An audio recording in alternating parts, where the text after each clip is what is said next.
Ассалаумағалейкум достарым, сіздермен заңгер Шыныбаев Марғұлан. Заң каналына, Қазақи заң каналына қош келдіңіздер. Кредит туралы тақырып, енді мынандай тақырып кредиттің ішіндегі. Біреу сіздің атыңыздан кредит алып қойса, және сіз білмесеңіз ол туралы, не істейсіз? Қандай ақпараттар туралы білу керек, не істеу керек, қайда жүгіну керек, және қалай ол кісілер алып қою мүмкін, жаңағы сіздің атыңыздан кредитті? Кім кінәлі? Соған жауап берейік. Жалпы тақырып бастамай тұрып, астына подписка жасап, комментарий қалдырып, жаңа жүректі басып отырыңыздар, Жалпы бізге осы заң компаниясына келген адамдардың көбісі мынандай бір сұрақпен келеді. Менің атымнан біреу кредит ресімдеп қойыпты. Мен білмеймін кім алған деп келеді. Артынан тексеріп жатсақ, ол кредитті туысқаны, бір күйеуі, әйелі, баласы алған болып шығады. Яғни ол қалай алады? Ол жаңағындай сіздің мысалға карточкаңызды алу мүмкін. Болмаса сіздің бүткіл информацияңызды алу мүмкін карточкадағы.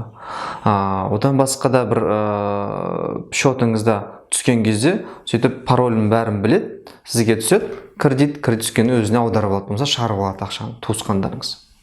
Сондай жағдайлар болып жатады. Кей жағдайларда енді адамдар алаяқтарға алдануы мүмкін.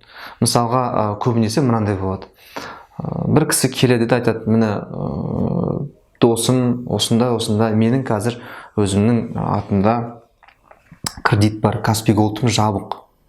Сондықтан мен ештеңке істей алмаймын, басқа бір не ете алмаймын. Саған қазір ақша түседі, біреу перевод жасайды, соған көмектесші деуі мүмкін. Мысалы, досыңыз, болмаса бір танысыңыз. Сол кезде егер сіз оған бүткіл информацияны берсеңіз, карточкаңыздағы, ол кісі заявка беріп, жаңағындай кредит алуға, сізге ақша түседі, сіздің телефоныңыздан. Сіздің телефоныңызға ақша түседі, ақша түскеннен кейін ол ақшаны маған аудар дейді. Бір кісі лақтырды ғой, мен ақшам деді ғой енді. Сіз оған кісіге аударып бересіз, уайымдамайсыз. 1-2-3 ай өткеннен кейін сізге коллекторлар болмаса банктен, болмаса микрокредиттік ұйымнан звондайды, телефон шалады.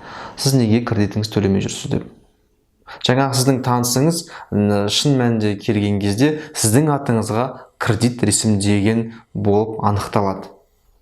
Түсініңіз ғой? Осындай жағдайларда көп болып жатады. Тағы да бір жағдай, мысалға бір кісілер келеді де айтады, ой, мен деген затымды ұрлап кетті, басқа ештеңкем жоқ қасымда. Қазір сізге мен мамам ақша аударады, соны маған шешіп беріңізші дейді. Сөйтіп сіздің телефоныңызды алады, мама звондайшы дейді, звондайды мамасына, болмаса туысқанына, сөйтіп информация жібереді, заявка жібереді жаңағы кредитке. Сөйтіп сізге кредит түседі, сосын сіз шығарып бересіз соған, 2-3 айдан кейін жаңа коллекторлар келіп тұрады, не ақша төлемейсіз деп. Сонда алаяқтар өте көп. Сондықтан басқа адамға информацияны бермеу керек. Қандай информацияны? Мысалға, сіздің карточкаңыз бар, банк карточкаңыз. Банк карточкаңыздың артында CV код болады. Сол CV кодты бермеу керек. Ол біріншіден есіңізде сақтап алыңыз.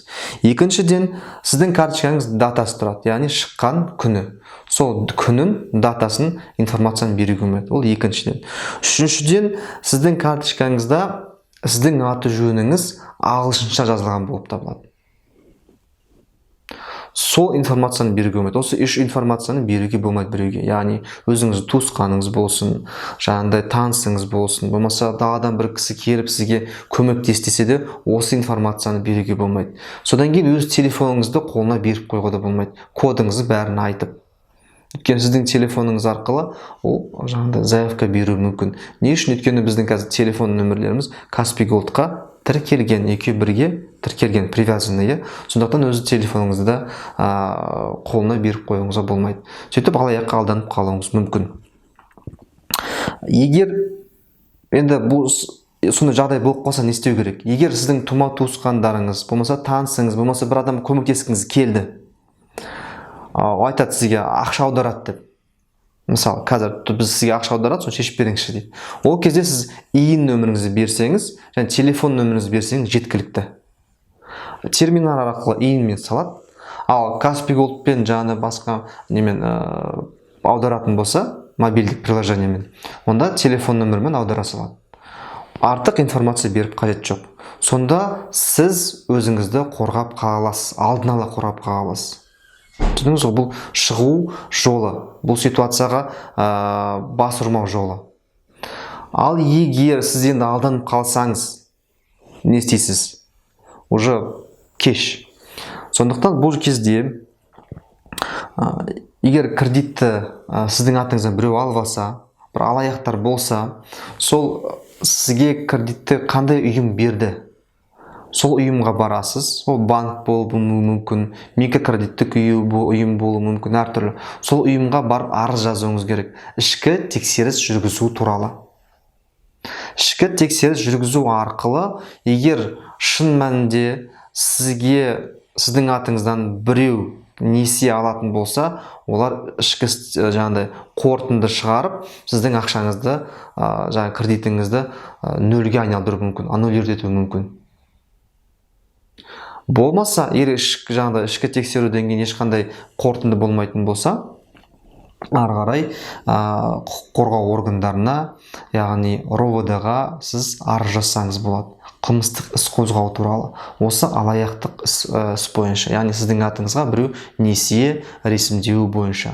Солай сіз өз құқығыңызды қорғай аласыз. Арыз жазып, егер ары қарай аяғына шейін баратын болсаңыз, сот болса, соттың қаулысы шығарылады, яғни қылмыстық жауапқа тарту туралы жаңа тұлғаны. Солай өз құқығыңызды қорғасаңыз болады. Қорыта айтқан кезде не айтқым келді сізге? Қорыта айтқанда өзіңіздің ақпаратыңызға абай болыңыз. Алданғысы келген адам ғана алданады. Есіңізде сақтаңыз. Ал егер өзіңізге сақ болсаңыз, CV код, дата карточкадағы өзіңіздің аты жөніңізді ешкімге бермейтін болсаңыз, сіздің атыңыздан ешкім несие ресімдей алмайды. Сіздің еркіңізсіз. Сондықтан өз еркіңізбен өзіңіздің данныйларыңыз, информацияңыз біреуге бермеңіздер, өте сақ болыңыздар. Соны айтқым келді. Егер сақ болсаңыздар, бұндай проблемаға ұшырамайтын боласыздар. Сіздермен болған заңгер Шыныбаев Марғұлан. Астына подписка салып, жүрек басып, комментарий қалдыруларыңызды сұраймын. Қош, сау болыңыздар.